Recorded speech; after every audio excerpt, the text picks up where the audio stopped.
കുരിശിന്റെ വഴി 8-ാം സ്ഥലം.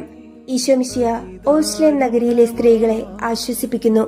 കുരിശും ചുമന്നുകൊണ്ട് നടന്നു നീങ്ങുന്ന ക്ഷീണിതനായ മിശിഹായെ കണ്ട് ഓസ്ലേം നഗരിയിലെ തെരുവുകൾ ശബ്ദായമാനമായി. പതിവില്ലാത്ത ബഹളം കേട്ട് അവിടുത്തെ സ്ത്രീകൾ വഴിയിലേക്ക് ഇറങ്ങി വന്നു.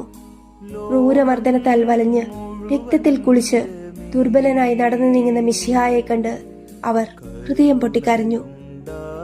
സൈത്തിൻ കൊമ്പുകളും ജയവിളികളും നിറഞ്ഞ ഘോഷയാത്രയോടുകൂടി ഓശാന ഞായറാഴ്ച അവിടുത്തെ വരവേറ്റത് അവരുടെ ഓർമ്മയിൽ തെളിഞ്ഞു വന്നു.